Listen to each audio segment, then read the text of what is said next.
video, a vitamin to reverse diabetic CKD, a high potassium food that lowers potassium levels, and the dietary change that brought my patient's creatinine back to normal. Catherine here. I'm a doctor of natural medicine, and over the years, I've had the honor and privilege of helping many CKD patients. And while I've shared many of their success stories here, today's story is somehow special, and not just because my patient's kidney function skyrocketed back to normal after battling CKD for a decade.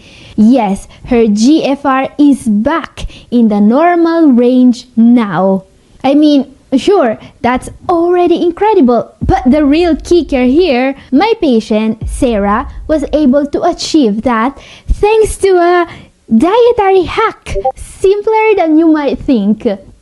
Okay, before she messages me to say, hey, it wasn't that easy, let me clarify. Sarah, if you're watching right now, I know you put in some serious hard work. I know your kidneys didn't just spontaneously heal themselves after the consultation. But you see, guys, one of the most important parts of her journey was actually learning the simple dietary trick I'm going to show you today. Because this is what happened to her after learning it. Here's what she says. I was in stage 3 for 10 years, and now in 3 months I moved to stage 2. My GFR went from 48 to 87. I still can't believe it when I say that out loud. And my digestion, OMG, I had high potassium for years, and all my doc would say is, don't eat bananas or tomatoes. No one ever told me what was really causing it. Now my potassium is normal, digestion is finally good. And just because I've been eating... Okay, wait. Thank you very much, Sarah, for sharing your story, and we will see what foods made this possible for her in a moment, because I actually have 7 diet hacks I want to share with you today, including a vitamin that has been used to reverse diabetic kidney disease. So don't miss it, and if you like inspiring success stories from my patients and dietary tips to protect your kidneys, don't forget to like and subscribe to Double O Kidney. Okay, let's start the top 7 immediately with our number 7 for today. So let's talk about high potassium foods that actually lower your potassium levels.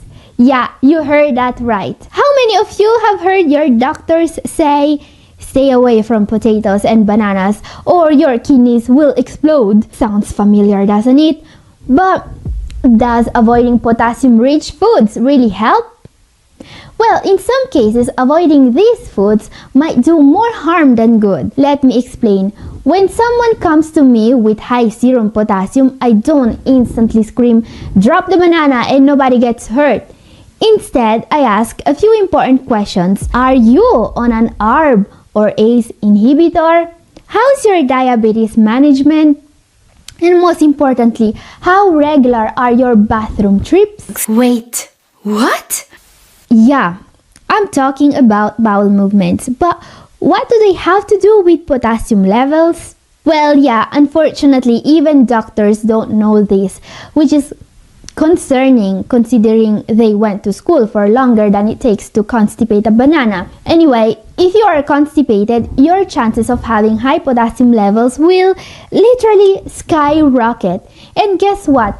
Cutting fruits and veggies only makes your constipation and thus your potassium worse.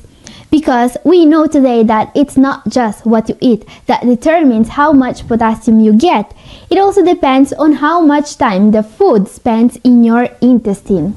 I mean, think of your gut as an Airbnb. The longer the guest stays, the bigger the bill. It's the same, really. You will get a lot less potassium from a banana if it stays inside you for 12 hours instead of 5 days. Exactly, this is why I recommend Sarah to eat dragon fruit, prunes, figs, and papaya. Not just because they're delicious, but because they'll get things moving faster than an influencer deleting posts after getting called out. These fruits are not just excellent sources of antioxidants, vitamins, and fiber. They are also known to help with constipation. Yeah, sometimes the best kidney advice sounds like something your grandmother would say, "Eat your fruit, dear, and everything will come out fine." Now guys, let me be clear on this. This is not your cue to start hoarding papayas, but restricting your diet to avoid high potassium foods should be the last resort, not the first, alright? And now you're probably asking, how does solving constipation help my kidneys? Are you saying my kidneys are connected to my intestines? I'm so glad you asked.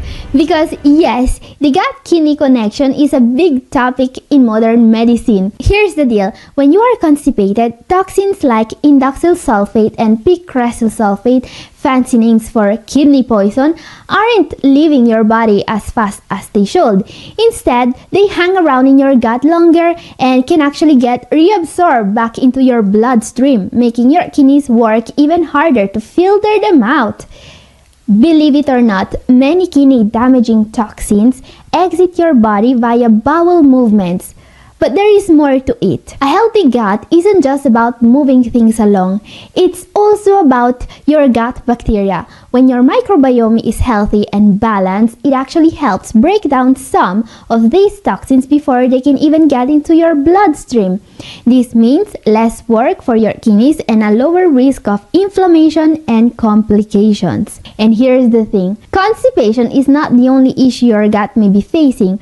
For many patients, gut inflammation is the problem. It may be caused by medications and it damages your gut lining, making it easier for toxins to slip through into your blood. So, we have seen that foods such as dragon fruit, prunes, figs, and papaya are amazing at keeping things regular. But if you are suffering from gut inflammation, they won't help at all. So now the question is, what foods can help reducing gut inflammation and improving the gut microbiota? When it comes to reducing gut inflammation and supporting a healthy gut lining, the best plant foods are those rich in prebiotic fibers, polyphenols, and natural antioxidants. Foods like oats, flax seeds, chia seeds, berries, especially blueberries and raspberries, and leafy greens are all stars for calming inflammation. They can really make a difference. And of course, when it comes to feeding gut bacteria, fermented foods are your best ally. By the way, gut bacteria are those tiny little microorganisms that literally feed on gut toxins. They're like microscopic garbage trucks, except they actually show up on schedule. We can help them with foods such as kimchi and sauerkraut, but you have to eat them in moderation because they usually contain a lot of sodium. So what's the alternative, you ask? Well guys, I recently discovered what you could easily consider the best probiotic food source for CKD patients. It doesn't have sodium, it doesn't have sugar, and it doesn't have phosphorus. Have you ever tried coconut yogurt? It's a bit like regular yogurt, but instead of having protein and lactose, it has MCTs and live probiotics. Doesn't that sound amazing? Let me know if you have ever tried it. And look, I understand that navigating all these dietary tweaks isn't easy. It can feel like playing 4D chess against your own body. But that's where I come in. I offer one-on-one consultations. We will cut through the confusion and build a customized strategy tailored to your labs, your symptoms, and your stage of CKD. It's not magic, just science-backed advice proven to work for real patients. Want to chat? Drop me an email at Catherine@newhopeforkidneypatients.com or click the link in the description and let's start your kidney comeback story. Okay guys, let's move on with the next diet hack to protect the kidneys. Number 5 is replace protein with fiber, especially if you have diabetes. Okay guys, this tip is to answer all the keto warriors out there smashing their keyboards every time I mention anything that doesn't come from a cow. So here's the thing. You may have heard the piece of advice floating on the internet about eating more protein with diabetes because it will prevent an insulin spike, right? Well guys, here's the thing. Science has consistently shown this advice to be questionable at best.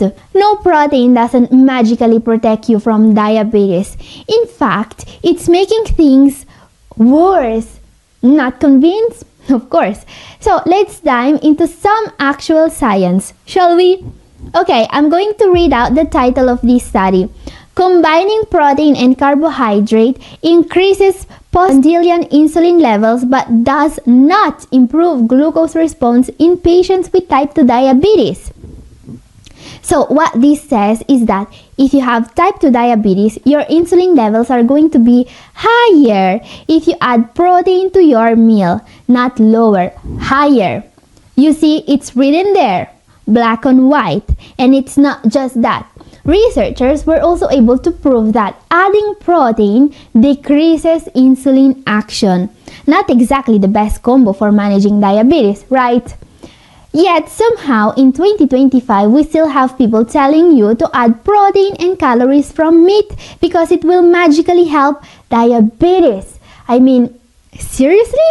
Because if you think about it, how is adding more calories going to help with type 2 diabetes? A problem caused by eating too many calories? And well, if you don't believe me, here are the names of the scientists that published this study. So please don't go in the comment section trying to start another meat eaters versus plant lovers war or something. Just, write an email to these researchers, alright? And don't forget to cite all your sources for whatever you are trying to prove. And of course, you will have to get at least 30 test subjects and to do some experimenting on them. Otherwise, your groundbreaking theory might come across as a bit undercooked. And look, I get it. Your favorite influencer says that hashtag pasture-raised red meat is basically medicine. But sadly, your pancreas doesn't follow hashtags or care about Instagram followers. Shocking, I know. Anyway, while the keto warriors start preparing their paper to disprove the scientific consensus, let's talk about what can really help controlling diabetes. I'm talking about fiber-rich foods. Because if your goal is controlling diabetes, you don't just want any old fiber. No, you want soluble fiber. Yeah, foods rich in soluble fiber won't just help the gut work better, and they won't just protect your kidneys. They will also actually do what protein is supposed to do, prevent insulin spikes. So question, what fiber-rich foods are the best against diabetes?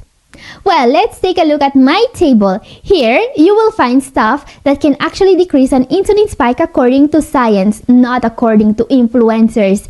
And of course, you want something that's low in carbs, such as avocado. This is actually one of the foods with the best soluble fiber to carbs ratio. Amazing for diabetes. And veggies such as Brussels sprouts and carrots are also amazing because they are low calories. Now, if you want something that will absolutely make a difference in your next lab reports, replace your morning bacon with oatmeal. Seriously, oats have so much scientific backing you think they invented the stethoscope. They are proven to help not only with diabetes but also to actually lower your chance of, passing away. Okay, let's move on. Next tip, our number 4 is the vitamin that stops diabetes. Okay, listen to this guys. In a recent study conducted on 59 diabetic kidney disease patients in stage 3 of CKD, those administered 400 milligrams of one vitamin had a significant reduction of creatinine levels in just 2 months. And while this study was done on patients with diabetes in the early stages of CKD, it doesn't mean this nutrient cannot help those in the advanced stages. In fact, the vitamin I'm talking about is an incredibly powerful antioxidant. So, which vitamin with antioxidant properties can lower creatinine levels in people with diabetes? I'm talking about vitamin E. Now, vitamin E is not a vitamin that's usually recommended to supplement to those with CKD, not in high dose anyway. So please don't rush out and buy industrial sized bottles of vitamin E supplements. This is because vitamin E is a fat soluble vitamin, and that means that if supplemented in too large doses, it can accumulate. So don't just take a regular vitamin E supplement. You have two options here. Either find a renal multivitamin that contains vitamin E, or start adding vitamin E rich foods to your diet. Actually, there is one food that I always recommend when it comes to vitamin E: sunflower seeds. These small but mighty seeds contain up to the 66% of your DV for vitamin E in just 1 ounce. Now, if that isn't clear, that's a lot of vitamin E, and it can make a difference for any patient. Why? Because of the effect antioxidants have on your kidneys. So yeah, time for our diet hack number 3, the power of antioxidants. Antioxidants, here's something we will hear about more and more often in the future, because they can actually improve your kidney function, says science. And guys, when it comes to antioxidants, variety is key. Your body craves an antioxidant buffet, not just mega doses of a single nutrient. So, how do you get variety? Easy. Eat the rainbow. No, not Skittles. Sorry. Fruits and veggies with bright, vibrant colors are full of powerful antioxidants. Tomatoes, for example, are red due to lycopene, a carotenoid that protects the kidney cells from oxidative stress. Blue or purple foods such as blueberries and eggplants are usually rich in anthocyanins, very powerful antioxidants. Carrots, sweet potatoes, and some other orange and yellow foods are rich in beta-carotene. Even green foods such as spinach, kale, broccoli are green due to an antioxidant, chlorophyll. This is a powerful detoxifier that helps the kidneys in more than one way. Remember that each of these antioxidants helps the kidneys. They all provide unique health benefits, and in many cases, they make each other more powerful. Okay, time for our number 2 now. Let's talk about one specific antioxidant that everyone that has blown out more than 50 candles at their last birthday should take. I'm talking about CoQ10. Now, CoQ10 isn't just another trendy antioxidant. It's basically the Beyoncé of antioxidants. Research says that if you don't have enough, everything falls apart. Low CoQ10 can cause unexplained joint, muscle, and bone pain, and yes, kidney damage. As this study beautifully puts it, CoQ10 deficiency in kidney tissue results in nephrotic syndrome and renal dysfunction, which basically means no CoQ10 equals no functioning kidneys. Yikes! CoQ10 deficiencies are super common, especially if you are over 50 or if you're taking statins or beta blockers. It's practically mandatory to supplement these if you are in any of those groups. So the question is, how do you take CoQ10 the right way? Well, take a look at the slide on screen right now. As you can see, selenium can help activate the antioxidant effects of CoQ10, making it more effective. So if you are supplementing selenium, or if you are eating Brazil nuts for it, take CoQ10 at the same time. It's really going to help protect your kidneys, and most of all, keeping those pesky free radicals at bay. And yeah, free radicals are bad, but do you know what's worse? Number 1, phosphorus. Guys, make sure your phosphorus levels are always under control. No, your doctors aren't doing this for you. Phosphorus, the most misunderstood villain in the world of kidney disease. Everyone worries about potassium while phosphorus is running amok, wrecking kidneys left and right without even a slap on the wrist. Seriously, if I had a penny for every doctor who forgot to check the phosphorus levels of their CKD stage 4 patients, I'd have enough to launch a perfume called Ignored by Doctors Eau de Phosphorus. Here's the problem. No one talks about phosphorus. No one tracks it. No one treats it. And yet, unchecked phosphorus levels will wreck your thyroid quicker than the IRS can audit you. and they'll turn your arteries into statues harder than your doctor's ability to admit they're wrong. And let's not forget itchy skin. If you're itchy, don't blame allergies, blame phosphorus. So, how do we stop this phosphorus nightmare? By watching my video up here, I've shared with you all you need to know about phosphorus and how to undo the damage it causes. And this is all for today. Thank you for watching. God bless you all. Bye-bye!